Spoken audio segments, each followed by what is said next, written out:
हैं, मैं बता नहीं रहा कहाँ से हैं ताकि ऐसा ना हो उनके घर वाले जान लें। मेरी अनकरीब शादी होने वाली है, मुझे ज़ौजा से क़ुरबत का सुन्नत तरीका बता दें। ये सवाल हया के ख़िलाफ़ है और मैं हया के ख़िलाफ़ सवालात ना पढ़ता हूँ ना उसके जवाब देता हूँ, लेकिन चूंकि ये सवाल बहुत ज़्यादा लोग पूछते हैं तो मैंने हिम्मत करके आज ये पढ़ लिया है और इसमें लोग गलत गाइड भी कर रहे हैं, तो इसलिए मैं इसका जवाब दे रहा हूँ कि इस्लाम में कोई ख़ास तरीका नहीं है इसका। इस पर फालतू किताबें लोगों ने लिखी हुई हैं, पता नहीं क्या क्या, वो ऐसे ही लोगों की आ रहा है। तो ये चीज़ नेचुरल है। जैसे कोई पूछे खाना खाने का तरीका क्या है, तो भाई मुंह में निवाला डाल के चबाओ, निगल लो, खुद ब खुद फितरत सिखाती है इंसान को। तो ऐसी ज़ौजा के करीब फितरत खुद सिखा देती है। हाँ, शरीयत ने जिस तरीके को हराम करार दिया है वो सबको मालूम है कि जो है वो अल्लाह ताला ने जो मैंने जो ये जो जो जो बदकार लोग जिस तरह से करते हैं, जो लड़कों से बदफेली करने वाले लोग हैं, वो तरीका हराम है।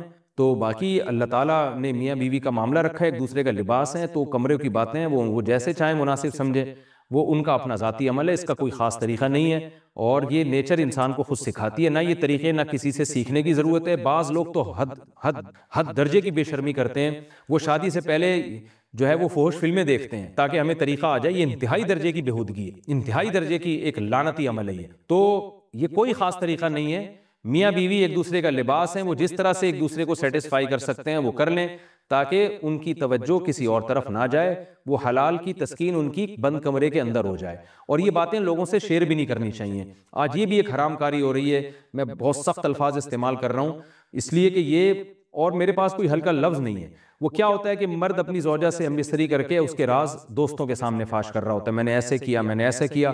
लड़कियां बता रही होती हैं अपनी फ्रेंड्स को कि मेरे शौहर ने मेरे साथ ऐसे किया। ये बहुत लानती अमल है। आप सल्लल्लाहु अलैहि वसल्लम ने फरमाया, जो औरत अपने शौहर के राज या शौहर बीवी के राज फाश करता है उस पर लानत है, हदीस का मफहूम है ये। तो ये बंद कमरे की मियाँ बीवी की बातें, जिस तरह से वो एक दूसरे को सेटिस्फाई कर सकते हैं वो करें, एक दूसरे के लिए वो हलाल है। और बस वो तरीका जो लड़कों से बदफेली वाला तरीका है, वो तरीका इस्लाम में हराम है।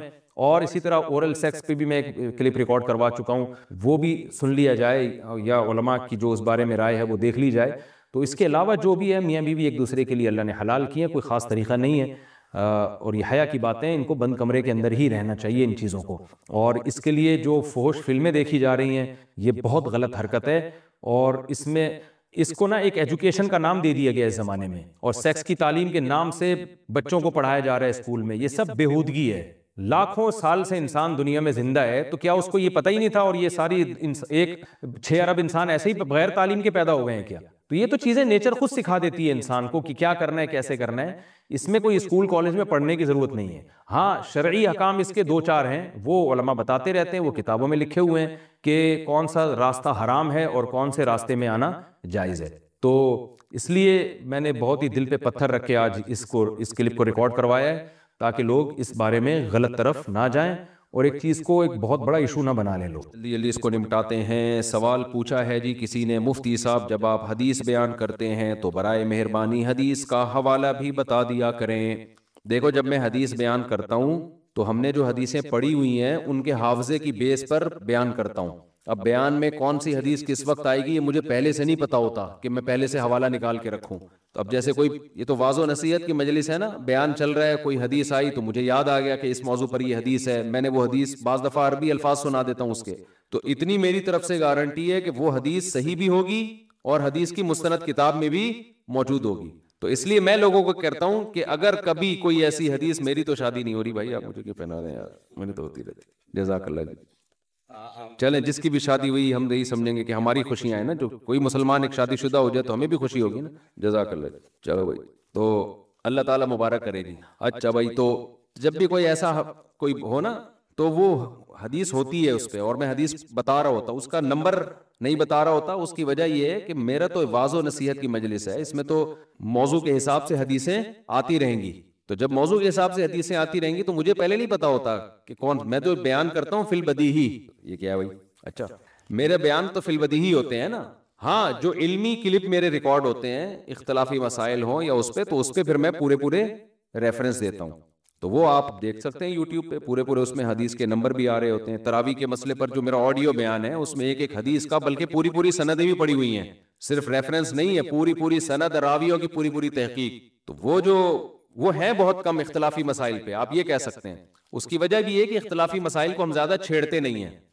छेड़ते इसलिए नहीं है कि जितना इनको छेड़ो ना, ये एक मौलाना ने बड़ी प्यारी मिसाल दी है कि ये जो आजकल लोग कह रहे हैं ना फिरकावारियत खत्म कर रहे हैं, इनकी मिसाल बिल्कुल ऐसे है जैसे एक आदमी को शिकायत पहुंची किसी की कि वो गालियां बहुत देता है।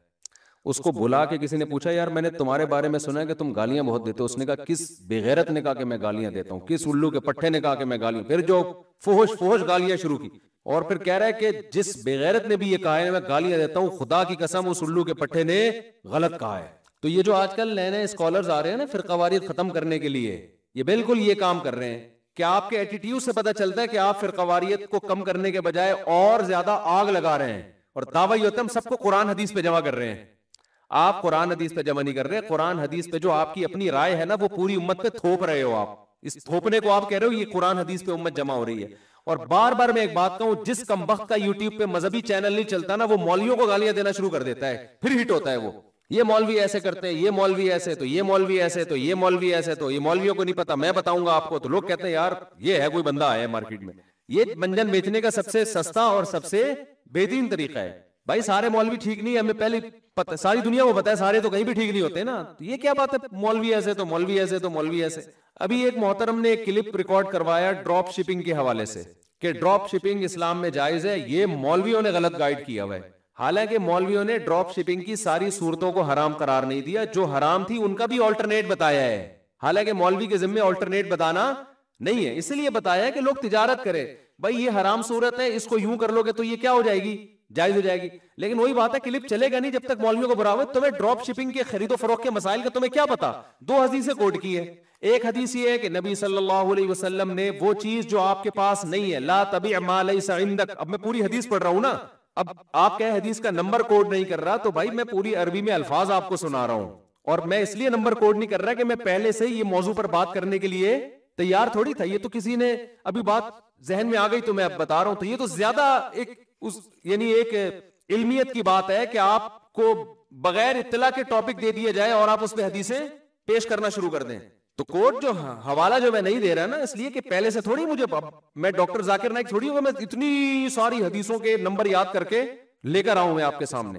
तो डॉक्टर साहब की अपनी एक फील्ड है, उसमें वो मास्टर है, लेकिन हर आदमी हर वक्त हवालों के साथ बैठा हुआ नहीं होता। हाँ ये मेरा चैलेंज है कि ये हदीस ना हो तो फिर आप बताना मुझे, आप गूगल पे लिखोगे आ जाएगी ये हदीस। तो आप सल्लल्लाहु अलैहि वसल्लम ने बैए, और डॉक्टर जाकिर नाइक से भी जब आप खरीदो फरोख्त के मसाइल की हदीसें पूछेंगे तो ऐन मुमकिन है उनको भी हवाला याद ना हो, क्योंकि जिस फील्ड में उन्होंने मेहनत की है, उसमें जिंदगी खपाई है, उसमें उन्होंने कमाल पैदा किया है। तो मैं फिर भी बता दूं, उनका हावजा गैर मामूली है। वो जो उनकी खूबी है उसका इनकार, ये तो चढ़ते सूरज का इनकार होगा ना। लेकिन वो भी स्पेसिफिक खास फील्ड में, हर फील्ड में कोई भी आदमी माहिर नहीं होता कि हर चीज में ही जनाब वो आगे निकल जाए। तो हदीस में एक तरफ आता है, खूब समझ रही है, ड्रॉप शिपिंग में ना बहुत गलत गाइडेंस मिल रही है लोगों को। हदीस में आता है कि उन साहब ने कहा कि हदीस में आता है कि भाई जो चीज तुम्हारे पास नहीं है उसे मत बेचो। मैं उसके अरबी अल्फाज सुना रहा हूं, ला तबी मा लैसा इंदक, जो चीज आपके पास नहीं है आप उसको आगे नहीं बेच सकते। ड्रॉप शिपिंग में बसा औकात ऐसा हो रहा है कि एक चीज आपने खरीदी नहीं है और आप बेच रहे हैं उसको। इस बेस पे उलमा कहते हैं ड्रॉप शिपिंग में ये वाली खरीदो फरोख्त, ये नहीं कि ड्रॉप शिपिंग ही हराम है। ड्रॉप शिपिंग में अगर खरीदो फरोख्त का ये तरीका होगा तो ये जायज नहीं है। अब उन मोहतरम ने क्लिप बना दिया कि ये मौलवी ये वाली हदीस गोया शो ये किया कि ये बता रहे हैं, दूसरी वाली नहीं बता रहे। दूसरी हदीस जिसमें आता है कि एक साहबी ने अर्ज किया, पूरे मैं मफहूम अपने अल्फाज में हदीस का बयान कर रहा हूं कि बै सलम कहते हैं उस खरीदो फरोख्त को, कि एक चीज मार्केट में है नहीं। तो साहबा ने अर्ज किया कि या रसूल अल्लाह, हमें जाहिर है हमें फसल उगानी है, तो हमारे पास तो हमें एडवांस में पैसा चाहिए होता है, बाद में फसल उगेगी तो हम उसको बेचेंगे। तो आप सल्लल्लाहु अलैहि वसल्लम ने 6 शर्तों के साथ इसकी इजाजत दी कि एक चीज आपके पास नहीं है। मैं इसको आम मिसालों से समझाता हूं। देखो एक आदमी किसान के पास जाता है कि भाई मुझे प्याज की इतनी बोरियां चाहिए। किसान कहता है प्याज अभी उगा ही नहीं है, मादूम है ना, मादूम है ही नहीं अभी। तो किसान कहता है भाई मुझे जरूरत है पैसों की, तो आप एडवांस में इतने पैसे दे दो ताकि मैं प्याज उगाऊं और 6 महीने के बाद आपको इतनी बोरियां पहुंचा दूं। ये मादूम चीज है, तो ये बै जायज नहीं है। लेकिन चंद शर्तों के साथ नबी सल्लल्लाहु अलैहि वसल्लम ने इसकी इजाजत दी। वो शर्तें ये हैं कि जिस चीज को खरीदा जा रहा है, नंबर 1 ये कि पेमेंट कैश हो जाएगी, सारी पेमेंट आप क्या करेंगे, दोनों चीजें उधार पे नहीं होंगी, एडवांस पेमेंट आपको करनी पड़ेगी पहले। नंबर 2, जो चीज किसान या कोई भी शख्स बेचेगा वो मिसलियात में से हो। मिसलियात कहते हैं उन चीजों को बिल्कुल उस जैसी नजीर मार्केट में मिलती हो। मिसाल के तौर पर आलू है, कोई मुतय्यन तो नहीं होता ना। आपने कहा 1 किलो आलू, उसकी आप जब सिफत बयान कर देंगे तो मार्केट में यहां नहीं मिला तो वहां मिल जाएगा, वहां नहीं मिला तो वहां मिल जाएगा। आपने कहा भाई फला किस्म का बासमती चावल मैं आपसे खरीद रहा हूं, इतनी बोरियां चाहिए मुझे, वो चावल यहां नहीं है तो मार्केट में दूसरी जगह वो मौजूद हो। इसको कहते हैं जिम्मे में कोई चीज आ जाए जिसकी मिसल हो। बकरा जो है ना, बकरा या गाय, ये मिसलियात में से नहीं है। मिसलियात की आसान डेफिनेशन ये है जो कैल करके या वजन करके बिकती हो, कैल करके या वजन करके। कपड़ा जो है ना, कपड़ा खास कंपनी का और खास कलर का, ये तो मिसलियात में से होगा, लेकिन सिर्फ कपड़ा आपने कह दिया तो ये मिसलियात में से नहीं है। समझ रहे हैं बात को? तो आपने ये जितनी भी गाजरें हैं, दालें हैं, चावल हैं, ये सारी मिसलियात में से हैं। तो इनमें नबी सल्लल्लाहु अलैहि वसल्लम ने वो चीज जो अभी है ही नहीं उसको बेचने की इजाजत दी, लेकिन आप सल्लल्लाहु अलैहि वसल्लम ने शर्त लगाई कि इला अजल मालूम, मुद्दत मुतय्यन। तो पहली बात तो ये अजल होनी चाहिए। अजल का मतलब एक खास टाइम के बाद वो डिलीवर करेगा। अभी अगर उसके पास मौजूद है और आपने इशारा कर दिया कि मैं ये तुमसे खरीद रहा हूं, तो फिर उसमें ये बै सलम जायज नहीं है, क्योंकि वो तो मौजूद है ना, उसको तो फौरन आप उठा के दें। अभी उसमें ये उधार वाला मामला नहीं चलेगा। तो कैल मालूम होना चाहिए, अजल मालूम होना चाहिए, उसकी जो सिफात हैं पूरी इतनी अच्छी तरह एक्सप्लेन हो जानी चाहिए कि बाद में जब वो डिलीवर करे तो निजा का खतरा बिल्कुल हो ही नहीं कि आप क्या, मैंने तो ये कहा था तुम ये उठा के ले आए। तो ये मिसलियात में तो होता है, जो चीजें हम मिसल नहीं है उनमें नहीं होता। समझ रहे बात को? हम मिसल नहीं है, जैसे आपकी मखसूस बाइक है, 1 साल पुरानी है, चला चला के आपने पुरानी कर दी, उस बाइक को जब आप बेचोगे तो बै सलम के तौर पे नहीं बेच सकते, क्योंकि उसको आप जितना मर्जी एक्सप्लेन करोगे बिल्कुल उस जैसी बाइक मार्केट में नहीं होगी। हाँ, 0 मीटर बाइक में बै सलम कर सकते हैं, 0 मीटर गाड़ी में भी बै सलम कर सकते हैं। समझ में आ रही है बात? 0 मीटर गाड़ी, क्योंकि कंपनियों की 0 मीटर गाड़ियां आप मॉडल बता दें, रजिस्ट्रेशन का जो साल है वो बता दें, तो वो सब एक ही जैसी होती हैं। तो इस तरह से बै सलम की शरीयत में इजाजत है। ये खिलाफ क़यास है। तो खिलाफ क़यास का मतलब होता है जिन शर्तों के साथ इजाजत मिलेगी उन्हीं शर्तों के साथ आप ये बै मादूम कर सकते हैं, इसके अलावा नहीं कर सकते। तो उन शर्तों में पूरी उम्मत का इजमा है कि वो फौरन नहीं हो, वो अभी मौजूद नहीं होनी चाहिए, यानी मुतय्यन नहीं होनी चाहिए। ड्रॉप शिपिंग में आप बै सलम नहीं, ड्रॉप शिपिंग में मसला ये है कि बहुत सारी चीजें जो अभी आपकी मिल्कियत में नहीं आई है आप वो आगे बेच रहे होते हैं। तो उसका तरीका शरीयत ने यह बताया है कि आप कब्जा किए बगैर बेचे नहीं, या तो बै सलम करें, उसमें बै सलम करें। सलम का मतलब ये कि आप उससे कहें भाई ये चीज अभी तुम्हारे पास कंपनी के पास मौजूद नहीं है, और बै सलम में कम से कम मुद्दत 1 महीना है। 1 महीने से पहले अगर वो डिलीवर करने की वादा कर लेता है तो उसमें बै सलम जायज नहीं है। समझ में आ रही है बात? क्योंकि ये शरीयत ने एक आम कायदे से हट के हमें इजाजत दी है। तो इसमें अगर वो 1 महीने से पहले डिलीवर कर सकता है तो फिर आपको 1 महीने तक इंतजार करना पड़ेगा, क्योंकि मादूम चीज की बै नहीं, मादूम कहते हैं जो मौजूद ही नहीं, उसकी बै नहीं हो सकती। तो ये सारे जुए और सट्टे की सूरतें रोकने के लिए शरीयत ने पाबंदियां लगाई हैं। तो इन पाबंदियों को गोरा फॉलो नहीं करता, आपको फॉलो करना पड़ेगा। तो आपने क्या करना है कि अगर सलम के तरीके पर किसी कंपनी की गाड़ी बुक करानी है तो 6 महीने बाद, 1 महीने बाद, 2 महीने बाद आप बुक करा सकते हैं, लेकिन पेमेंट क्या करनी पड़ेगी? एडवांस में। ऐसा नहीं हो सकता पेमेंट भी बाद में और चीज भी बाद में डिलीवर हो, ये नहीं हो सकता। दूसरा, मिसलियात में होगा, जो मुतय्यन चीजें होती हैं, ये चीज इसमें नहीं होता। ड्रॉप शिपिंग में बै सलम बाज सूरतों में बै सलम बन रही होती है, बाज सूरतों में बता रहा होता है ये प्रोडक्ट है, ये मैं तुम्हें बेच रहा हूं, तो ये इसमें आप बै सलम के तौर पर इसको नहीं खरीद सकते, क्योंकि वो तो मुतय्यन है। उसमें अगर आपने खरीद के आगे बेच दिया तो ये समझा जाएगा मादूम चीज को बेच रहे हैं, वो चीज जिसके आप मालिक नहीं बने। और सिर्फ मालिक बनना भी जरूरी नहीं है, उसका कब्जा होना भी जरूरी है। तो आप उसको खरीदें, खरीदने के बाद कब्जा करें, कब्जे के बाद आगे बेचेंगे आप उसको। समझ में आ रही है बात कि नहीं आ रही? इससे पहले आपके लिए बेचना जायज नहीं है, बेच दिया तो प्रॉफिट हलाल नहीं है आपके लिए। अच्छा, ये जो मोहतरम आए हैं मार्केट में, इन्होंने कहा कि ये मौलवी लोग हदीस को गोया समझे नहीं है। हदीस में जो आता है ना कि जो चीज तुम्हारे कब्जे में, ये मैं इस पे प्रॉपर वे में ना क्लिप रिकॉर्ड करवाऊंगा, क्योंकि अभी ये जुम्मे का बयान है और मौजू भी खुश्क है ना खरीदो फरोख्त के मसाइल का, तो ये लोगों के ज्यादातर ऊपर से ही गुजर जाता है। तो मैं प्रॉपर ड्रॉप शिपिंग के जितने शरई हकाम है मैं प्रॉपर इंशाल्लाह उस पर क्लिप रिकॉर्ड करवाऊंगा। और ये बात दिमाग से निकाल दें, बाज लोग मौलवियों के खिलाफ जहन बना रहे हैं कि इन्होंने हर चीज को हराम करार दिया हुआ है, ये चाहते ही नहीं कि लोग पैसा कमाएं, मुसलमान तरक्की में पीछे पड़ जाएं। जब ये क्रिप्टो करेंसी आए ना, इतना लोगों ने हम पे दबाव डाला कि हम इसको फर्ज करार दें, हलाल नहीं बल्कि इसकी खरीदो फरोख्त को फर्ज करार दें हम। और ताने दिए जा रहे थे कि अबे ये तिजारत में लोगों को पीछे धकेल रहे हैं, ये यूं कर रहे हैं, ये देखो ये चाहते ही नहीं ये लोग पैसा कमाए, खुद तो यूट्यूब से पैसे कमाते हैं चैनल बना बना के और दूसरों को मना किया हुआ। इतने ताने। आज वो जो क्रिप्टो करेंसी के बड़े बड़े वो थे ना, जो गन पॉइंट पे हमसे कह रहे थे कि इसको करो कि ये हलाल है, हालांकि हमें ना हलाल कहने में फायदा ना हराम कहने में। तो आज जब क्रिप्टो करेंसी उनको लेके डूबी है ना, तो आज वो उल्टा ताने दे रहे हैं कि ये मौलवी लोग इसको शुरू से हराम क्यों नहीं कहते थे। तो जिसका जो मफाद होता है मौलवियों पे लाके थोपना शुरू कर देता है वो।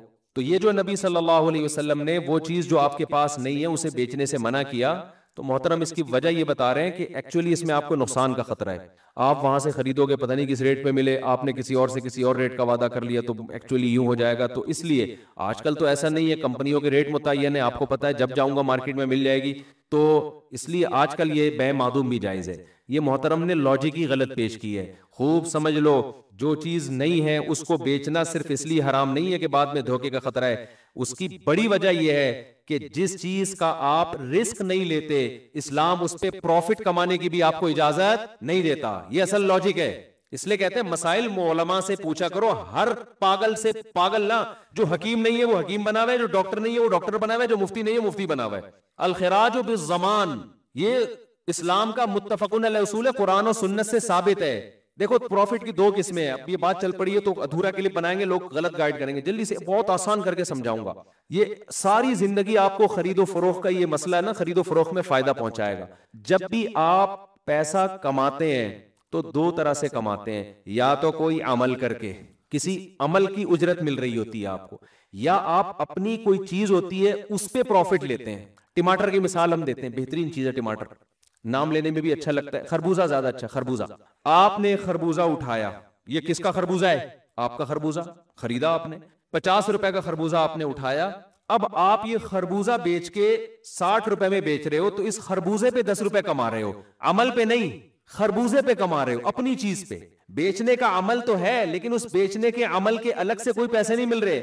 आपको पैसे किससे मिल रहे हैं? खरीदने वाला जो पैसे दे रहा है, इस प्रोसेस के पैसे नहीं दे रहा, खरबूजे पे 10 रुपए आपको ज्यादा दे रहा है। यह है उस चीज का प्रॉफिट। और नफे की दूसरी किस्म होती है अमल का प्रॉफिट। खरबूजा वसीम का, खरीदने वाला सत्तार। आपने दोनों के दरमियान खरीदो फरोख्त का अमल करवाया, या आपने वसीम का खरबूजा कब्जा लिया और आपने कहा वसीम भाई मैं तुम्हारा खरबूजा मार्केट में बिकवाता हूं, मुझे 10 रुपए दे देना इसके। आप मार्केट में ले जाके आपने ये गफ्फार भाई को पहना दिया, क्योंकि हमारे यहाँ, ये नॉर्वे से है, इनको नहीं पता, हमारे यहाँ चीजें बेची नहीं जाती, हमारे यहाँ पहनाई जाती है। इस पहनाने का कमीशन मिलता है कि तूने कितने में पहनाया। अब ये पहनाया बड़ी मजे की इस्तिलाह, ये जिसको जिसको जो पहनाता है उसको ही पता है, डिक्शनरी में नहीं मिलेगा आपको ये। अब ये खरबूजा आपका था नहीं, तो आपने 10 रुपए कमाए कैसे इस पे? हलाल हो सकते हैं? नहीं, हलाल यहां पर इसलिए है कि आपने ये पहनाने का जो अमल है ना, इस अमल के पैसे मिले हैं आपको। समझ में आ रही है? ये खरीदो फरोख्त के ना एक बहुत ज़ाब्ता है, ये ताजिर लोग इसको खोपड़ी में अच्छी तरह से बिठा लें, ये बहुत फायदा देगा इंशाल्लाह। एक होती है अमल की उजरत, एक होता है उस चीज की का नफा जो आपकी है। तो अमल की उजरत, तो इसमें एक शर्त है कि अमल जायज हो और उजरत मुतय्यन हो। आई बात समझ में? अमल जायज हो और उजरत बोलो मुतय्यन। ये दो तरह से जायज है। एक तीसरी तरीके से भी जायज है ये, कि जिसको मुजारबत कहते हैं। आपने अपनी पैसा दिया किसी को 10 लाख रुपए, ये 10 लाख से भाई तू बिजनेस कर, पैसा आपका है, अमल किसका है? अमल उसका है। तो उजरत मुतय्यन नहीं की आपने, बल्कि आपने कहा तुझे अमल के पैसे मिलेंगे, लेकिन कितने? जितना प्रॉफिट होगा ना उसमें से इतने % तेरा, इतने % मेरा। यहां भी उजरत मुतय्यन नहीं है, लेकिन इस्लाम ने इसकी भी इजाजत दी है। लेकिन ये भी अमल की उजरत है, समझते हो? जिसने पैसा इन्वेस्ट किया उसको अमल की उजरत नहीं मिल रही, उसको उसकी चीजों की उजरत मिल रही है। लेकिन जो मेहनत कर रहा है उसको उजरत चीजों की नहीं मिल रही, उसको किसकी मिल रही है? अमल की मिल रही है। आई बात समझ में? अब अमल की उजरत में तो कोई रिस्क नहीं है आपका, क्योंकि आपका कुछ लगा ही नहीं है, तो रिस्क कहां से हो गया? सारा रिस्क इन्वेस्टर का होता है, लॉस किसका होता है? इन्वेस्टर का। तो जब अमल की उजरत लेते हैं तो उसमें जो रिस्क होता है ना, सिर्फ इतना होता है कि अमल जाया हो जाएगा आपका। मिसाल के तौर पर आप खरबूजा लेके गए मार्केट में, बहुत से लोगों को पहनाने की कोशिश की, लेकिन उनको कोई पहले केले पहना चुका था, अब उनको खरबूजे की जरूरत है ही नहीं, या आपसे अच्छा खरबूजा कोई उनको पहले पहना चुका था। आपका सारा दिन जाया हो गया, आपने आके वसीम भाई को खरबूजा पकड़ाया, बोला अपना खरबूजा पकड़ मेरी बला से, तो रिस्क आपका यह है कि आपको प्रॉफिट भी नहीं मिला, लेकिन आपकी मेहनत क्या हो गई, जाया। ये रिस्क। लेकिन जहां चीज आएगी ना, एसेट आएंगे या पैसा आएगा, उस पे जब आप प्रॉफिट कमाओगे तो शरीयत कहती है इस पैसे का रिस्क आपको लेना पड़ेगा। अमल तो आप कर नहीं रहे, रिस्क लेना पड़ेगा। जमान का क्या मतलब, इस कंडीशन में ये पैसा एक दफा आए या ये चीज आए कि जाया हो तो आपका नुकसान समझा जाए। अब मैं इसको जरा मिसाल से समझाता हूं। मिसाल के तौर पर इनके पास खरबूजे की एक पेटी पड़ी हुई है।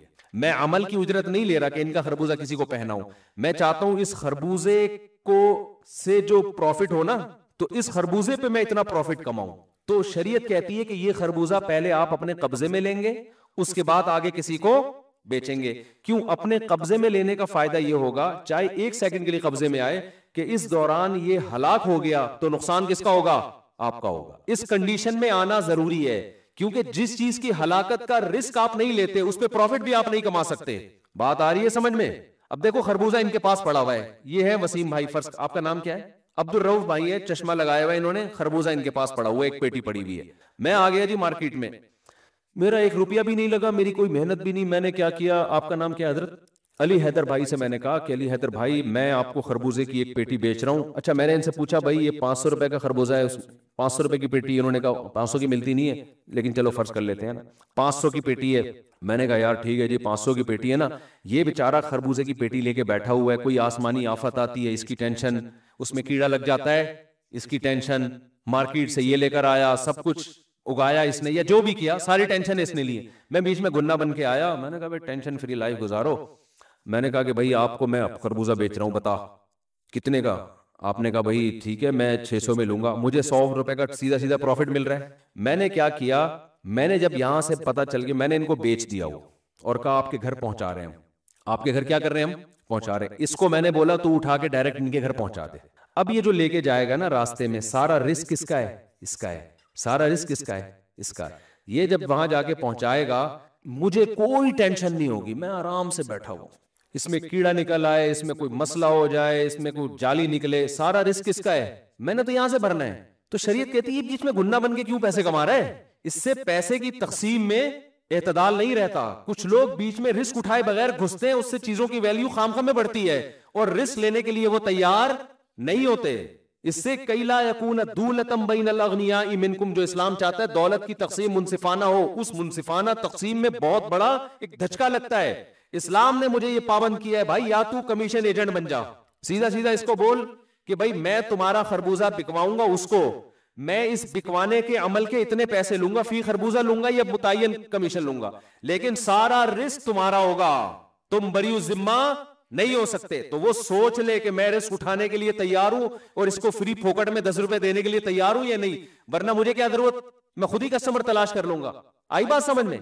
या फिर ये है कि मैं ये कहता हूं कि भाई आप, इससे मेरा कोई लिंक ही नहीं है, मैं इनको कहता हूं कि तुम्हें खरबूजे की पेटी चाहिए ना, मैं दिला दूंगा। मैं चाह ही नहीं रहा कि मैं किसी का कमीशन एजेंट बनूं, या क्योंकि इस सूरत में ना ये तैयार नहीं होगा। ये कहेगा भाई यहां से उठा के मैं पहुंचाऊं, रिस्क मैं लूं, ऐसा नहीं हो सकता। मैं तुम्हारे कस्टमर को दे रहा हूं तो रिस्क तुमने लेना है, सारा मसला रिस्क का है।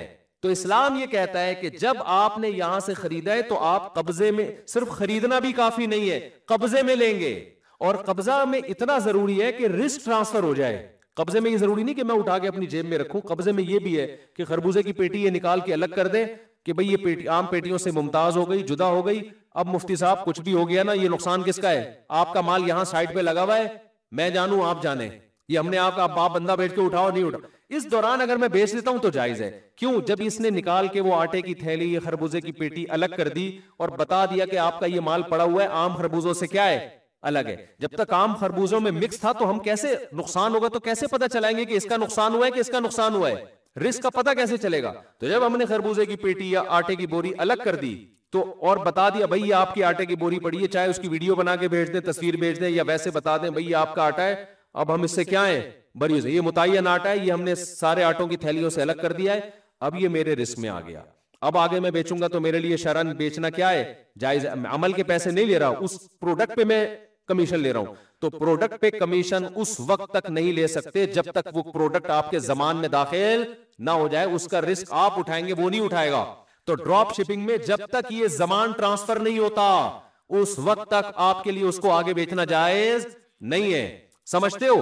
हाँ, तदबीर ये है कि आप खरीदो नहीं ना, खरीदने का वादा करो, बेचो नहीं, बेचने का वादा करो, ये जायज हो जाएगा। फिर मिसाल के तौर पर अब्दुल रऊफ से मैंने खरबूजे की पेटी उठाई, मैंने कहा भाई मैं उठाऊंगा, अभी उठा नहीं रहा, वादा है, अभी मैंने खरीदी नहीं है।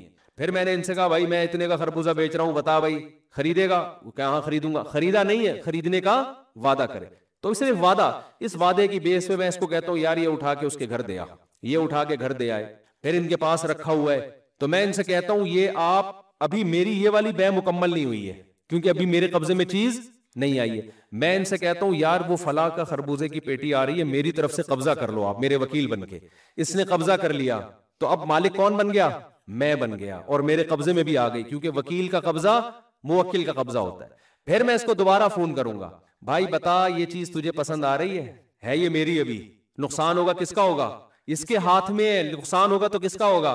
मेरा। मैं बोलूंगा ये चीज अभी मेरी है, तुझे मैंने अपना वकील बनाया, तू इस पे कब्जा कर, अब बता ये पसंद आ रही है कि नहीं आ रही? अगर वो कहे नहीं पसंद आ रही तो ये गले किसके पड़ेगी? लोग इस घुन्नेपन में ना कि हम रिस्क कोई ना लें, नुकसान का जरा भी हमें ना हो, बैठ के नोट छापने की हम क्या बन जाए? मशीन बन जाए। फिर वो आते हैं मौलवियों ने पाबंदियां लगाई हुई। मौलवी को क्या हो रहा है तेरा खरबूजा बिके या ना बिके? भाई इस्लाम की पाबंदियां हैं, ये गोरे के पास नहीं है, तभी वहां दौलत की तकसीम मुनसिफाना नहीं है, इंतहाई गैर मुनसिफाना है। तो अब मैं इनको फोन करूंगा, आपका क्या नाम था? अली हैदर साहब को मैं फोन करूंगा, खरबूजे की पेटी पहुंच गई? हाँ जी पहुंच गई। आपने मेरी तरफ से कब्जा कर लिया? हाँ जी कब्जा कर लिया। ये मेरी पेटी है, आपकी पेटी नहीं है, इसको जरा संभाल के रखिएगा। अच्छा बताए खरीद रहे? क्या मैं नहीं खरीद रहा। तो ये लाले पड़ जाएंगे किसको? मैं कहूंगा तेरा बाप भी खरीदेगा। ठीक है, कुछ भी कह सकते हैं, धमकियां दे सकते हैं, जब तक ये खरीदेगा नहीं, ये नुकसान, ये रिस्क किसका है? मेरा रिस्क है। तो फिर अगली बै होगी कि भाई ये पसंद आया? हाँ जी पसंद आया। ठीक है बताओ खरीदते हो? हाँ जी मैंने आपसे ये 600 की खरीदी, माल बिल्कुल ठीक है, मैंने आपको बेची। ड्रॉप शिपिंग वाले अक्सर ये कह रहे होते हैं कि हम उसको अगर वो वापस कर दे तो हम वापस ले लेते हैं, इतना काफी नहीं है। देखो वो जो वापस लेते हैं ना, वो बिकने के बाद वापसी का ऑप्शन एक अलग चीज है, बिकने से पहले वापसी का ऑप्शन होना चाहिए। उसको दिखा के आप सौदा डन करें कि अब, और दिखा के भी नहीं, उसको पकड़ाएं, उसको बताएं कि आप मेरा वकील बन के कब्जा कर रहे हो। ये सब चीजें नहीं हो रही होती, समझते हो? तो ये करना पड़ेगा। और आसान हल इसका ये कि आप कमीशन एजेंट बन जाएं सीधा सीधा। आप अब्दुल रऊफ से बोले कि अब्दुल रऊफ भाई मैं तुम्हारा खरबूजा अली हैदर को बिकवाऊंगा और मैं तुम्हारे लिए कस्टमर लेकर आऊंगा, फी खरबूजा मुझे इतना प्रॉफिट चाहिए, ठीक है ना? 500 की पेटी होगी तो मुझे 100 रुपए उसमें चाहिए। अली हैदर भाई बोलते हैं ठीक है यार मेरे पास तो टाइम नहीं है कस्टमर का, तुम इंटरनेट पे तुम्हें कस्टमर बहुत मिलते हैं, इनको मैंने खरबूजे की तस्वीर दी है, हाँ भाई पसंद है, खरबूजा इनका है और ये सारी डिलीवरी चार्जेस भी इनके होंगे, रिस्क भी ये लेंगे, इनको मैंने पहले बता दिया। तो फिर सीधा सीधा ये पहुंचाएं तो हम फिर अमल की उजरत ले रहे हैं, खरबूजे की उजरत नहीं ले रहे। ये आसान तरीका है, या तो खरीदने का बेचने का वादा करें या अमल पे कमीशन लें, तो कमीशन एजेंट बन के। लेकिन कमीशन एजेंट बनने में सारा रिस्क बेचने वाले का रहेगा। ड्रॉप शिपिंग में बेचने वाला रिस्क नहीं ले रहा होता, वो कहता है आप जहां कहोगे पहुंचाएंगे, ठीक है ना? आपका बंदा जहां से उठा ले तो वो रिस्क किसका होगा? आपका होगा, हमारा नहीं होगा।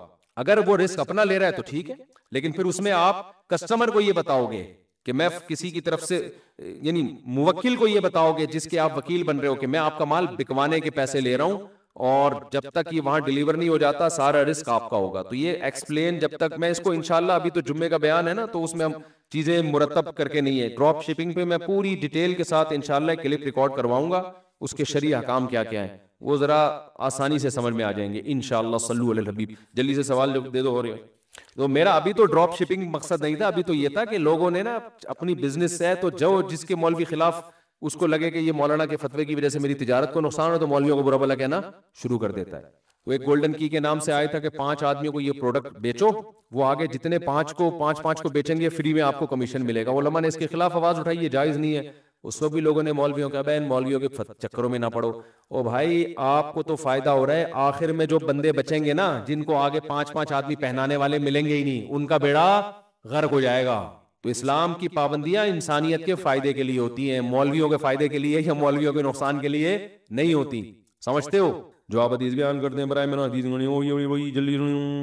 और कोयटा शहर में पुल के नीचे तामीर मस्जिद तामीर की गई है जबकि शरन मस्जिद मोहल्ला तक है, आया इसमें नमाज पढ़ना जायज़ है? इसमें 5 वक्त नमाज हो रही है, जुमा भी हो रहा है। देखो, जब मस्जिद एक हवा में यानी ज़मीन पे तैयार होती है, ऊपर कोई इमारत ना हो, तो जब ज़मीन खरीदी जाएगी ना तो वो तो अर्श मोहल्ला तक होगी।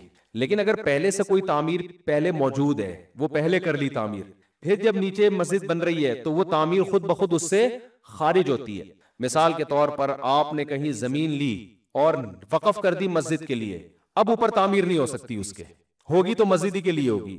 लेकिन आपने क्या किया, जमीन लेकर वक्फ नहीं की, आपने कहा हम मस्जिद या मस्जिद से मुताल्लिका चीजें इस पे बनाएंगे, अभी वक्फ नहीं की है, मस्जिद ली और ऊपर पहले दुकानें बना दी आपने कि यार मस्जिद की तामीर के लिए, मस्जिद के जो अखराजात पूरे करने के लिए हम ऊपर दुकानें बना दें। पहले दुकानें बना दी, ऊपर घर बना दिए, जो मर्जी बनाते रहे, वक्फ बाद में करें। आपके वक्फ ये क्या है, ये नीचे का हिस्सा वक्फ है, तो अब ऊपर तामीर क्या होगी, वो जो बनी हुई है वो जायज होगी। तो पुल चूंकि पहले से बना हुआ है, कोयटा में जहां भी ये मस्जिद की बात कर रहे हैं, पुल पहले से क्या है, बना हुआ है, तो उसके नीचे जब मस्जिद बनेगी तो पुल वाला हिस्सा खुद ब खुद पहले से खारिज होगा। तो लिहाजा वो शरन दुरुस्त मस्जिद है, उसमें नमाज जायज है अगर किसी ने वक्फ कर दी। आपने कहा था कि घर से ज्यादा कारोबार बेहतर है, मैंने घर बेच दिया, अब कारोबार भी कोई बताएं। लो भैया, अल्लाह के बंदो, कारोबार मैं तो ये बताया कारोबार बेहतर है, कौन सा बेहतर है, आपके लिए क्या सूटेबल है, तो कारोबारी लोग बताएंगे, मैं थोड़ी बताऊंगा। और कारोबारी लोग भी नहीं बताएंगे क्योंकि वो भी नहीं बताते। कौन चाहता है कि ये भी कारोबार करके मालदार बन जाए? अगर कोई बताएंगे, एक साहब परसों मेरे पास आए, कहने लगे एक स्टेट एजेंट ने मुफ्ती साहब मुझे प्लॉट बताया है, वो कह रहा है 15-20 लाख रुपए लगाओ, इतना प्रॉफिट देगा ना इसमें, फायदा कि आपकी सोच से भी ज्यादा। मैंने कहा बिल्कुल भी मत लगाओ। मेरा उन साहब से बाकायदा पड्डा हुआ, मुझे बार बार कह रहे हैं कि यार मैं अपना लगा रहे थे, हालांकि मेरे पैसे नहीं लगा रहे। वो कह रहे हैं वो स्टेट एजेंट ने मुझे बताया इतनी बेहतरीन लोकेशन है, आप खुद जाके तहकीक कर ले। और मैंने कहा भाई, अगर स्टेट एजेंट ये कह रहा है ना कि यहां लगाओ बहुत फायदा है, तो इसका मतलब यहां तो बिल्कुल भी फायदा नहीं है। वो कह रहे यार आप कैसी बातें कर रहे हो। मैंने कहा आप कैसी बातें कर रहे हो, मुझे तो ये समझ में नहीं आ रहा। अगर इतना है तो खुद के क्यों नहीं लगा रहा? उन्होंने कहा असल में उसके पास पैसे नहीं होंगे। ओ भाई, 10-15 लाख रुपए स्टेट एजेंट के लिए कलेक्ट करना कोई मुश्किल नहीं है, इतना प्रॉफिट के डबल देके चले जाएगा। लोगों की समझ में ही नहीं आ रही है बातें। हम भाई, आपको हर आदमी अपना मंजन बेच रहा है आपके फायदे के लिए। कुछ पागल ही होगा जो आपको मशवरा देगा। अब्बा मशवरे नहीं दे रहे आजकल सॉरी, अब्बा तो दे रहे, लेकिन वो अब्बा जो यहाँ बयान नहीं सुन रहे। हर आदमी चाहता है यार अगर कोई प्रॉफिटेबल जगह है तो मैं लगाऊं ना अपना, वो आपको क्यों? और स्टेट एजेंट तो वो तो वैसे ही, यानी सोकन अगर सोकन को मशवरा दे रही है कि आप ये मेकअप लगाओ तो ज्यादा अच्छी लगोगी, ये तो ये हो गया ना। इसका मतलब भाई वो डिस्टेंपर, वो डीजल लगवा रही है, वो ग्रीस, वो मेकअप की जगह क्या है, सोकन। सोकन को मशवरा दे के तुम ये वाला मेकअप लगाओ तो तुम ज्यादा खूबसूरत लगोगी। भाई ये तो सोकन को चाहिए ये वाला, तो अब लगाए ही नहीं, ठीक है। तो स्टेट एजेंट तो खुद वहां प्रॉपर्टी पे पैसा कमाने के लिए बैठा हुआ है। वो पब्लिक को मशवरा दे के यहां लगा दो तो प्रॉफिट ज्यादा होगा, तो वो तो बेवकूफ है भाई। वो अपना प्रॉफिट कमाएगा, वो आपसे उधार ले लेगा। वो असल में हो ये रहा है कि हो सकता है प्रॉफिट हो उसमें ज्यादा, लेकिन रिस्क भी ज्यादा होगा। तो वो चाह रहा होगा यार वसीम भाई के लगवा दो, डूब गए तो इनके डूबेंगे, प्रॉफिट हो गया तो दोनों का प्रॉफिट, मेरा कमीशन इनका प्रॉफिट। हाँ, चंद स्टेट एजेंट हैं जो अच्छे भी हैं, लेकिन बहुत बहुत थोड़े हैं। वो बहुत ही मार्केट में आटे में नमक के बराबर है, वरना मेजॉरिटी ऐसी थोड़ी है। तो वही हुआ 3-4 साल पहले मुजारबत, चंद साल पहले ना, वही साहब मुजारबत, उनके कोई रिलेटिव थे, मुजारबत में पैसा लगा रहे थे। नहीं, वो जो मुजारबत स्कैंडल चला है ना कि जी इतने बड़े मुफ्ती साहब हैं, वो मुफ्ती साहब तो गलत नहीं हो सकते, वो तो फला मदरसे के हैं, वो तो फला मदरसे के, और पैसा आना शुरू, और इतना आ रहा है, इतना जा रहा है। मैं चीख रहा था उस वक्त, लोगों को बता रहा था भाई ये फ्रॉड है, खुदा की लिए नहीं लगाओ पैसे, डूब जाएंगे। इतना कोई नहीं कमा के दे सकता कि इतने पैसे ले रहा हो और इतने लौटा रहा हो। लेकिन हवस इंसान को अंधा कर देती है। हमारे जामे तो रशीद में भी आए वो, मैंने कहा भाई मैं तो इस मजलिस में ही नहीं बैठूंगा। वो पार्क में लेके ना उलमा को बैठ गए कि यूं है, उनका कोई नुमाइंदा आया था, वो सब अक्सर ज्यादातर उलमा, अरे भाई ये जबरदस्त। मैंने कहा भाई हमें तजर्बे हैं, हम अल्लाह का शुक्र है नेक नेक लोगों को पैसे देके अल्हम्दुलिल्लाह हाथ झाड़ के बैठ चुके हैं। सारे नमाजियों को, दाढ़ी वालों ही को हमने दिए हैं। जो ले रहा होता है ना उस वक्त बड़े सुर्ख आपको जन्नत के बाग दिखाएगा।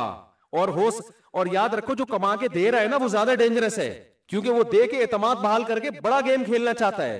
मैं तो आपको बताऊं, किसी को पैसे दूं ना, थोड़े पैसे दिए लेके भाग जाए, अल्लाह का शुक्र अदा करता हूं कि शुक्र है इन पैसों में मुझे ये पता चल गया कि ये ये फ्रॉड। अभी इसकी एक और मिसाल देता हूँ। इस रमजान में मैंने खजूर का बिजनेस किया। अभी ये रमजान गुजरा है ना, मेरी अपनी कंपनी में, मैं नाम नहीं बताता लोगों को ताकि उसको मैं कैश नहीं कराना चाहता ना अपने नाम के साथ, तो मैं मुख्तलिफ बिजनेस के तजर्बे करता रहता हूँ। सबसे अच्छा बिजनेस जो जिसके पास टाइम नहीं है ना उसके लिए प्रॉपर्टी का है, ये खूब समझ लो। जिसके पास, हमारे जैसे आदमी जिनके पास बिजनेस का टाइम नहीं है, तो उनके लिए सबसे अच्छा बिजनेस क्या है? प्रॉपर्टी का। लेकिन स्टेट एजेंट कोई बहुत ही 100 में कोई एक ईमानदार मिल जाए तो अच्छी बात है, नहीं तो खुद जाके आदमी जो प्लॉट नहीं बिक रहा ना उसको खरीदने की कोशिश करो, जो नहीं बेच रहा। सही है ना? क्योंकि जो आदमी प्लॉट नहीं बेच रहा होता कीमती अक्सर वही होता है, अक्सर, ज्यादा, हमेशा नहीं। जो बेच रहा होता है इसका मतलब वो जान छुड़ाने के मूड में। लेकिन ये कायदा कुल्लिया नहीं है। मतलब ये है कि आप खुद से जाके करो तो फिर इसमें एक सफेद कॉलर के साथ आदमी अच्छा बिजनेस कर सकता है। तो हमें होता रहा कि यार अब कोई और बिजनेस करें, तो हमें हुआ कि जी हम खजूर का करते हैं। हमारे एक दोस्त थे, मैंने उनसे राब्ता किया, बहुत वो आदमी ईमानदार है। लोग होते नहीं है लेकिन मैंने बताया ना 100 में एक आध ईमानदार भी होता है। तो मैंने उनको बोला कि भाई मेरे पास तो टाइम नहीं है, ये इतने लाख रुपए आप पकड़ो, रमजान में खजूर दे दनादन, खजूर तो इतनी बिकती है मार्केट में कि दे दना दन। सब समझा रहे हैं मुफ्ती साहब क्या प्लॉटों में, रमजान खजूर का है भाई, रमजान में क्या बिकेगा? खजूर।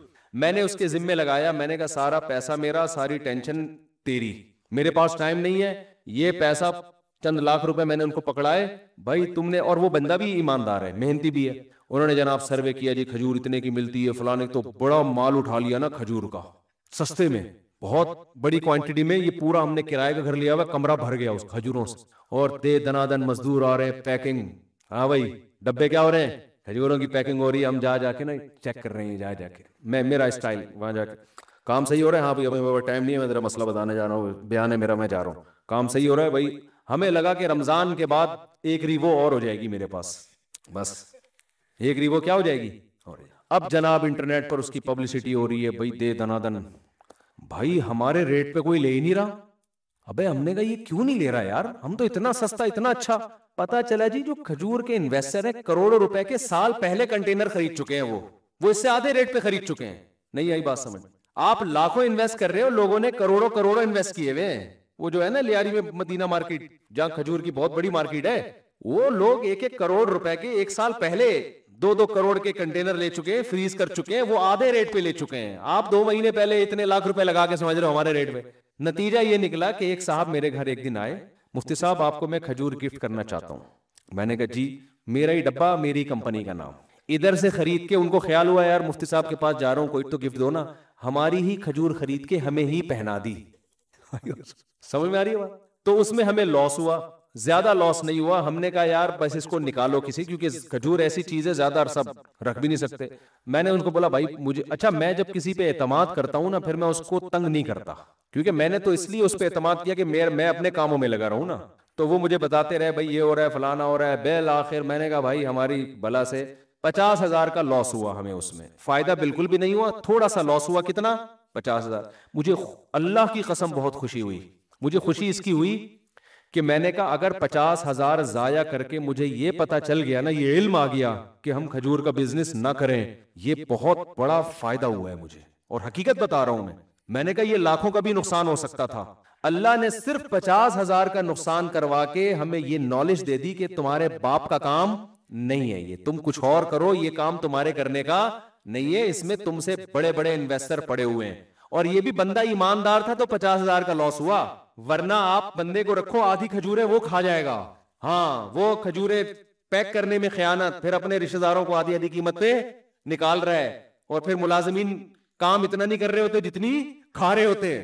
ये तो ईमानदार आदमी है तो 50,000 का। तो मैंने उनको भी कहा, मैंने कहा बड़ा जबरदस्त माशाल्लाह, हमें ये हो गया कि हम इसके अलावा कुछ और करेंगे ये काम।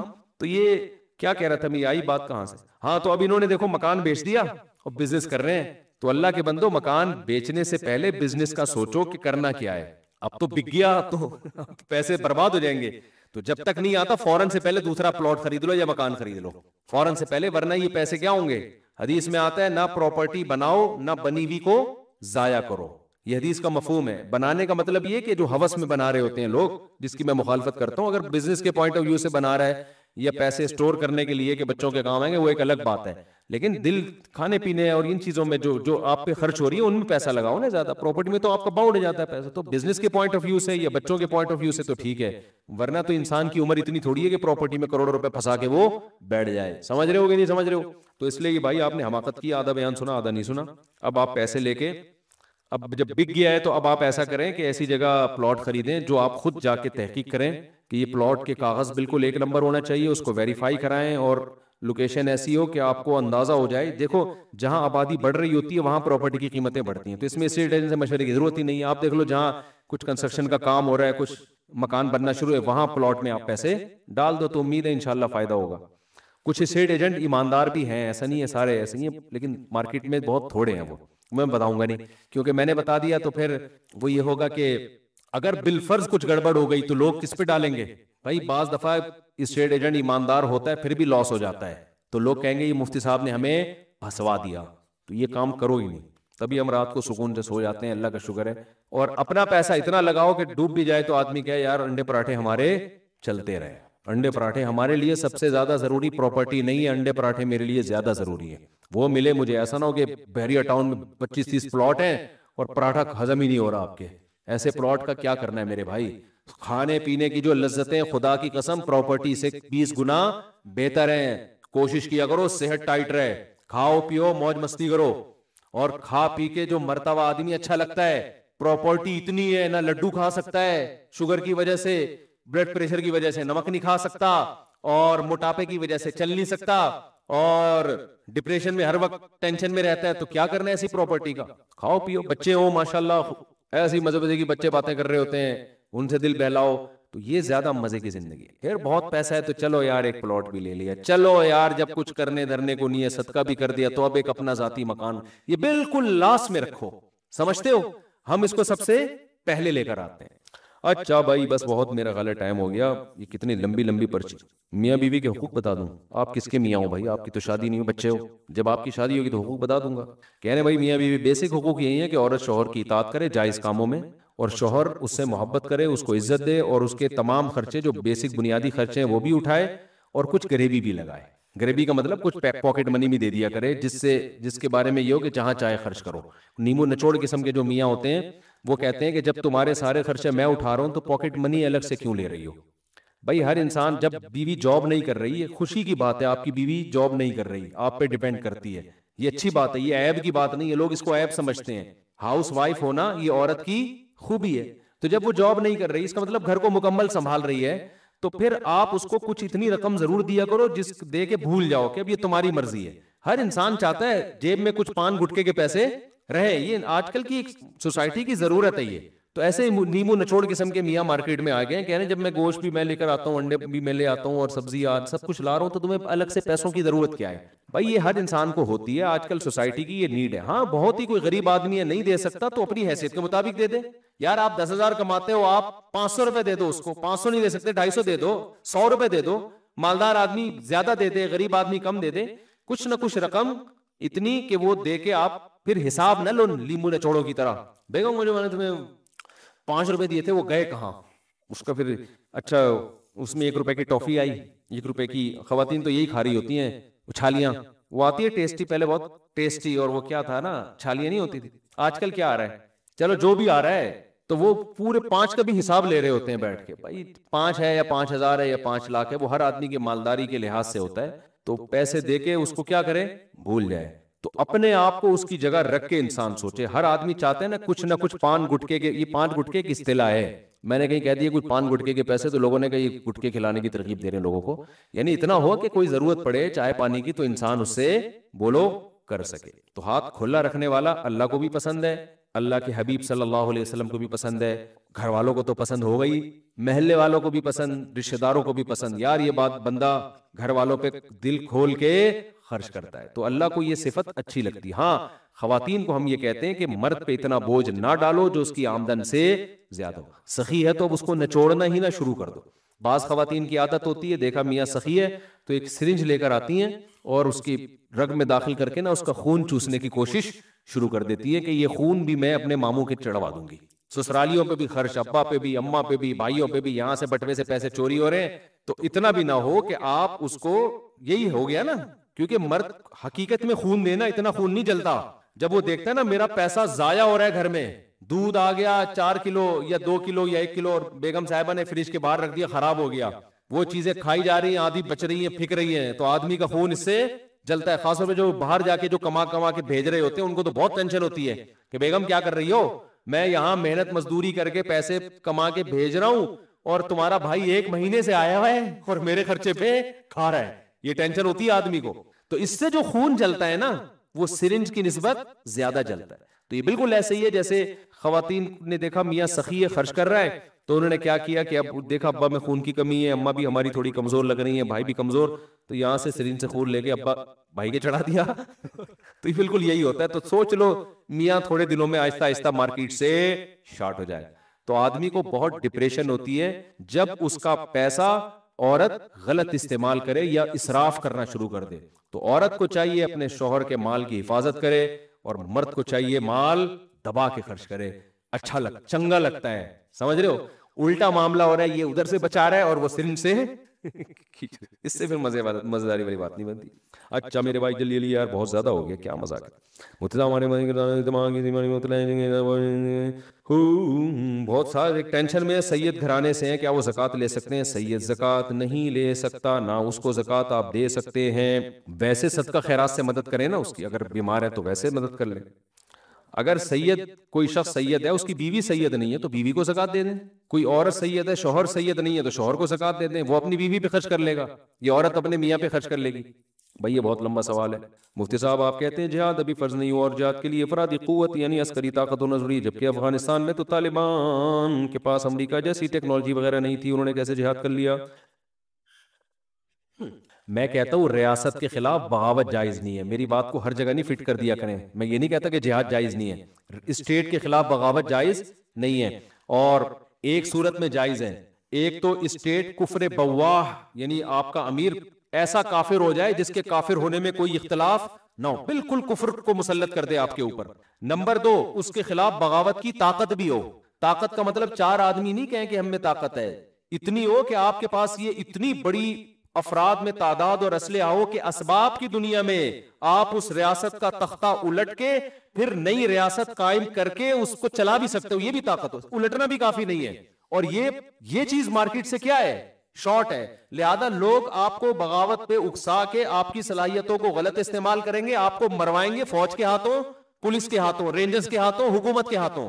लेबल बहुत अच्छा है, ये तमाम फुकहा का इत्तिफाक है और ये कुरान और हदीस की वाज़े नुसूस है इस पे। पैगंबरों की तारीख उठा के देखें, बेटा नहीं करो, पैगंबरों की तारीख आप देखें। मूसा अलैहिस्सलाम ने फिरौन के खिलाफ बगावत नहीं की, क्यों? जमीनी हकाइक ऐसे नहीं थे कि बगावत कर सकें। देखो सिस्टम के खिलाफ बगावत मुसल्ला बगावत ना हो, वो एक अलग चीज है। एक है मुसल्ला बगावत, हम असलहे वाली बगावत को हराम समझते हैं। क्यों? एक मजबूत स्टेट है, मजबूत रियासत। रहा मसला अफगानिस्तान का, तो वहां रियासत थी नहीं। वहां तो जो सदर ममलिकत था ना काबुल का, वो जब कंधार आता तो सदारत कंधार चली जाती, कंधार से निकल के जब वो हेरात जाता तो मोबाइल सदर कहा जाता था उसको। जहां जहां जा रहा है सदारत वहां जा रही है, उससे पीछे सदारत निकलती चली जा रही है। अफगानिस्तान तो बहुत सारे धड़ों का एक मजमुआ था, उसमें तो कोई मजबूत स्टेट थी नहीं, तो इसलिए उस पर बगावत के हकाम नहीं जारी किए जा सकते। और दूसरी बात यह कि वहां तो एक गैर मुल्की ने आके हुकूमत की ना, अमेरिका आया है वहां पे, वहां ये थोड़ी है कि अफगानों की कोई रियासत कायम हुई हो। अगर वहां भी अफगानिस्तान में कोई मजबूत रियासत कायम हो जाती, कोई एक स्टेट वजूद में आ जाती, धड़े खत्म हो जाते, तो हम उसके खिलाफ बगावत को भी हराम कहते, चाहे वो तालिबान होते या कोई और होता। वहां तो थी नहीं, बनी नहीं है। जब से रशिया आया है ना, उसने वहां की हुकूमत को खत्म किया, तो उसके बाद से अफगानिस्तान में कोई मजबूत रियासत, शुमाली इत्तेहाद अलग नहज पे चल रहा है और जुनूबी अफगानिस्तान का एक अलग है। गांव देहातों में अलग ही, गांव देहातों में तो शुरू से ही तालिबान की हुकूमत थी।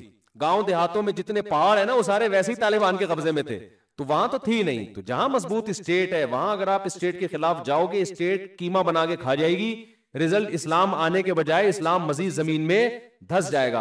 अब एक अहम बात है जो मैं बताना चाहता हूं, लोग कहते हैं इसका मतलब तो ये हुआ कि बस तज़किया नफ्स में लगे रहो, निजाम को बदलने की कोशिश ना करो।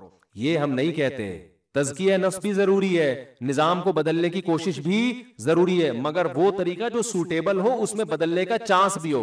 वो तरीका के रहा सहा भी खत्म हो जाए, वो ठीक नहीं है। तो वो तरीका क्या है कि जिससे सिस्टम भी बदले और ये भी ना हो, जो खून खराबा और रियासत मजीद कमजोर, ये भी ना हो। वो तरीका एक नहीं है, वो 20 तरीके हैं, और जिसको जो तरीका समझ में आ रहा है वो तरीका इख्तियार कर रहा है। जामे तो रशीद का एक अलग तरीका है कि हम ब्यूरोक्रेसी में मेहनत करें, CSS करवाएं लोगों को अपने खर्चे पे। जो सिलेक्टेड नौजवान हो कल वो ब्यूरोक्रेसी में जाएंगे, अदलिया में जाएंगे, फौज में जाएंगे, तो मुल्क में इंशाअल्लाह मुस्बत तब्दीली आएगी। ये जामे तो रशीद का तरीका है। JUI का अपना एक तरीका है कि हम सियासत के जोर से लेकर आएंगे। जमात इस्लामी के पास अपना एक पैकेज है। तंजीम इस्लामी जो डॉक्टर इसरार अहमद की है उनके पास अपना एक पैकेज है। तो ऐसे 20 पैकेज हो सकते हैं, जिसको जो पैकेज ज्यादा सूटेबल लगे। तबलीग जमात वालों का अपना एक तरीका कार है कि यार अवाम को इतना दीन पे ले आओ कि जब मेजॉरिटी अवाम दीन पर आएगी तो ऊपर भी क्या खैर के फैसले होंगे। तो इसमें तो इख्तलाफ हो सकता है कि उसका तरीका ठीक नहीं है, जामियत वालों का ठीक नहीं है, तो JUI का ठीक है, या जामियत रशीद का ठीक है, या जमात इस्लामी का ठीक है। इसमें मुख्तलिफ राय हो सकती है। इस पर सबका इत्तेफाक है कि निजाम को बदलने की कोशिश हर एक पर फर्ज है।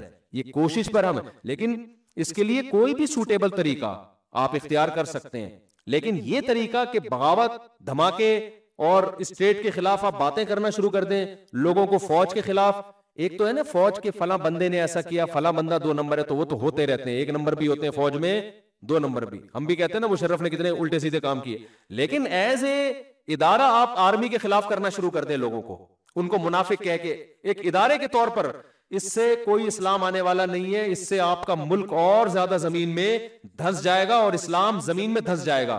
तो ये बिल्कुल जो एक इस्लामी बची कुची रियासत बची है ना, उसका भी बेड़ा गर्क हो जाएगा। इसके हम कायल हैं, समझते हो। हम इसके कायल नहीं कि खानकाहों में बैठ के बस अल्लाह अल्लाह में लगे रहो, सिस्टम को चेंज करने की कोशिश ना करो। 100% करो, लेकिन उसके लिए वो तरीका इख्तियार मत करो जिससे सिस्टम चेंज होने के बजाय आपकी जो रही सही मेहनत है उसका भी बेड़ा गर्क हो जाए।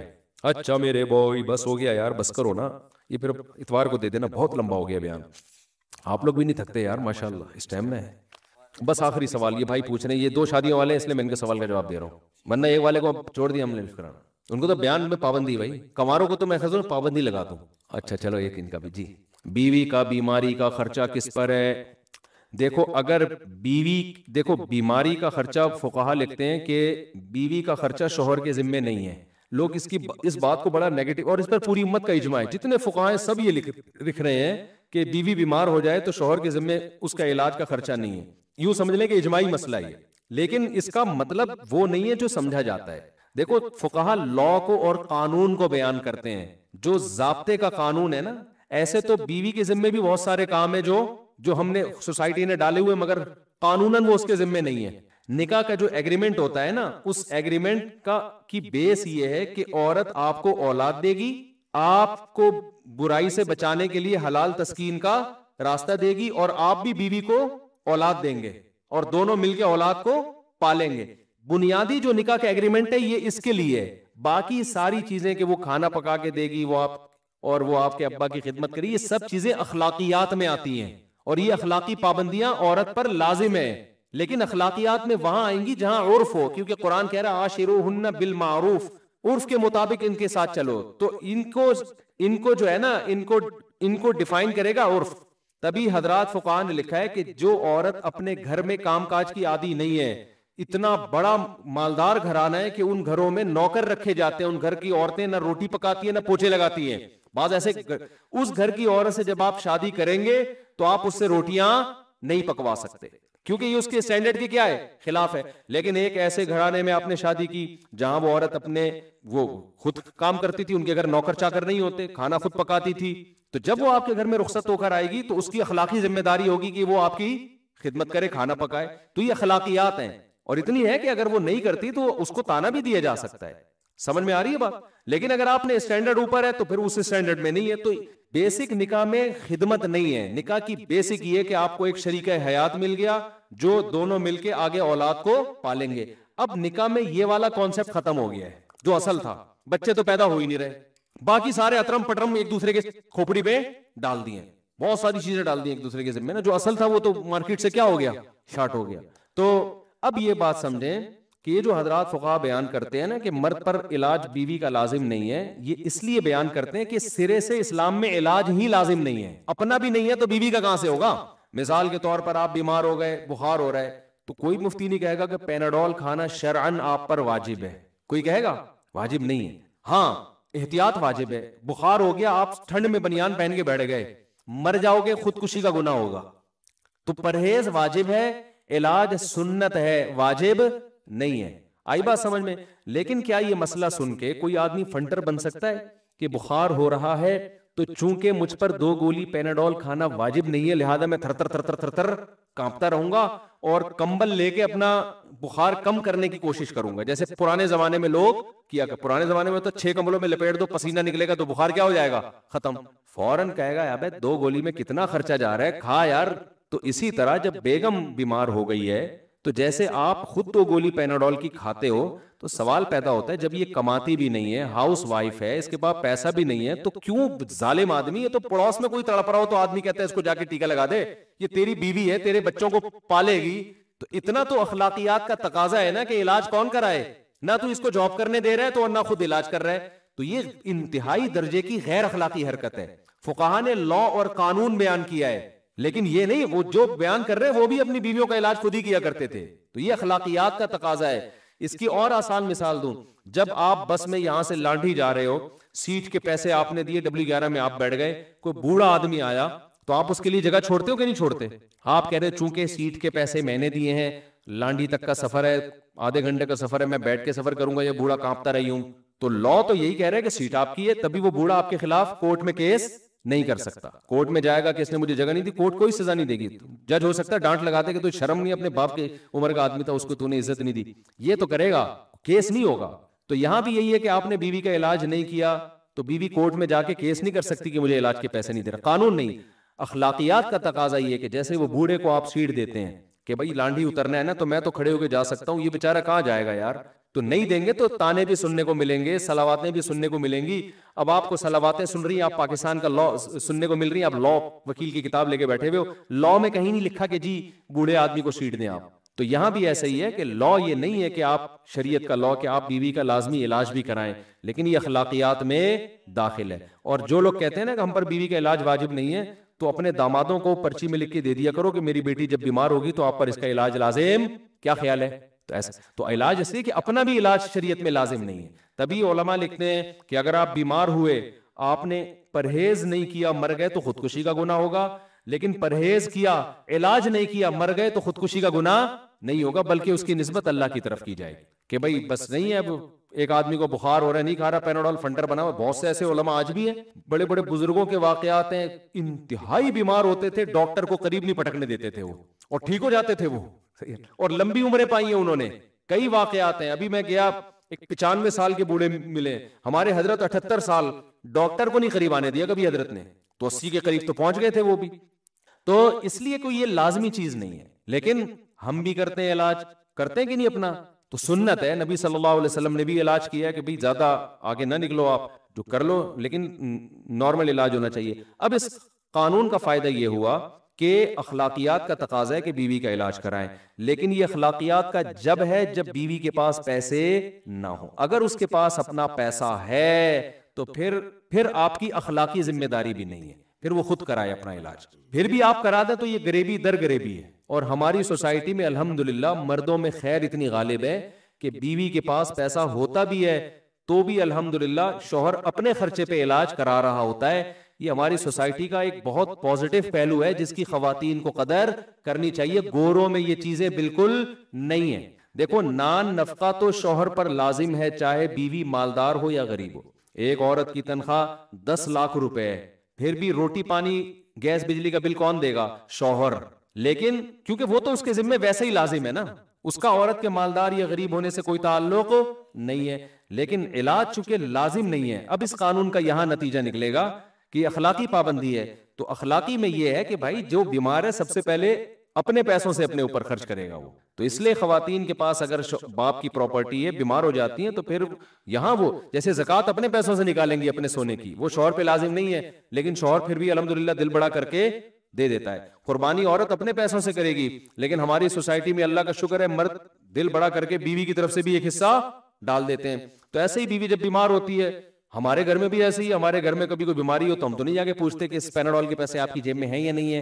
जितना भी खर्चा आ रहा होता है मखनचू बन के मर्द ही उठा रहा होता है, मैंने गलती से अपनी तरफ इशारा कर दिया, नहीं मर्द ही उठा रहा होता है। तो ये अखलाकियात हैं कि जो चीज वाजिब नहीं है वो भी, और फिर उसके बाद पैसा है फिर भी मर्द कर रहा होता है। तो अच्छी बात है, कर लेना चाहिए। मर्द तो खुला खर्च करने वाला अच्छा लगता है, समझते हैं? जी जी जी जी सही है। आगे आप पूछें, क्या पूछ रहे थे? हाँ पूछें जी जी, हाँ पूछें ना बेटा, सवाल तो पूछें।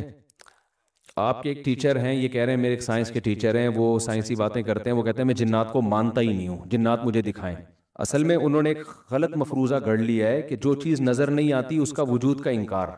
तो कोई भी चीज़ जो नज़र ना आए ना, हम उसके मुनकिर होंगे बशर्ते के दूसरे दलाइल से उसका वजूद साबित ना हो। तो हम चूंकि नबी सल्लल्लाहु अलैहि वसल्लम को, कुरान को अल्लाह की किताब मानते हैं, जब अल्लाह ने कह दिया कि जिन्नात का वजूद है तो हमें मानना पड़ेगा। तो उनसे बहस इस पर करें कि कुरान और नबी को आप नबी मानते हैं कि नहीं मानते। अगर वो उसको नहीं मानते तो फिर उनसे बहस इस पे की जाएगी कि आप अल्लाह के नबी हैं या नहीं है। यानी एक चीज को मनवाने के लिए उससे पहले एक चीज माननी पड़ती है। तो जब वो मानेंगे तो फिर अगली भी माननी पड़ेगी। वो नहीं मान रहे तो फिर उनसे अलग अंदाज से बात होगी ना। तो सवाल ये पैदा होता है कि अगर नबी सल्लल्लाहु अलैहि वसल्लम को आप मानते हैं, अल्लाह के पैगंबर, अगर आपके टीचर कहते हैं मैं मानता ही नहीं उनको, तो फिर तो बेस ही उनकी ठीक नहीं है ना। फिर तो इस पर फिर हम जिन्नात की बात नहीं करेंगे उनसे। वो जिन्नात तो बहुत बात की चीज है। फिर तो हम पहले इस पर आएंगे कि नबी सल्लल्लाहु अलैहि वसल्लम अल्लाह के पैगंबर हैं। पहले दलाइल से ये साबित होगा, और ये साइंस से साबित नहीं होता। हर चीज साइंस से साबित नहीं होती। साइंस के अलावा बहुत, देखो कोर्ट में जब केस चलता है ना, केस ने चोरी की है, 2 गवाहों पर फैसला कर दिया जाता है। साइंस दान तो नहीं, साइंस की लैब में ले जाए तो कोई नहीं ट्रेस कर सकता जब तक वीडियो ना हो। लेकिन उन 2 आदमियों की बात का एतमाद किया जा रहा होता है कि यार जब कह रहे हैं तो ये सच्चे हैं, तो झूठ नहीं बोलेंगे। साइंसदान क्या कहेगा? साइंसदान कहेगा ये चीज मेरी दस्तरस से बाहर है, ना मैं इस पे साइंस की रूह से हाँ कह सकता हूं ना कह सकता हूं। अब अगर बयान देने वाला सच्चा है तो मान लो, सच्चा नहीं है तो रिजेक्ट कर दो। तो जिन्नात साइंस की पहुंच से बालातर चीज है। साइंस ना ये कह सकती है कि जिन्नात है, ना ये कह सकती है कि नहीं है, क्योंकि साइंस नाम है हिस्सी चीजों का, जो मादी चीजों का। जिन्नात मादी चीज है ही नहीं, तो साइंस इस बारे में खामोश है। लिहाजा दूसरे दलाइल से साबित हो जाए कि है तो मान लो, नहीं होता तो नहीं मानो। तो हर चीज को साइंस ट्रेस नहीं कर सकती है, समझ रहे हो? और बाकी अगर किसी दिन आपके उस्ताद पे जिन चढ़ गया तो उनका बाप भी मानेगा। जो नहीं मानते ना, उनको चढ़ा नहीं होता, उनके ऊपर ये देखा नहीं होता। बाकी इतना नहीं है जिन्नात जितना आमिलों ने बना दिया है, वो तो मुबालगा करते हैं, तो हर एक पे जिन चढ़ाए हुए उन्होंने। लेकिन फी नफ्सी ही वजूद है।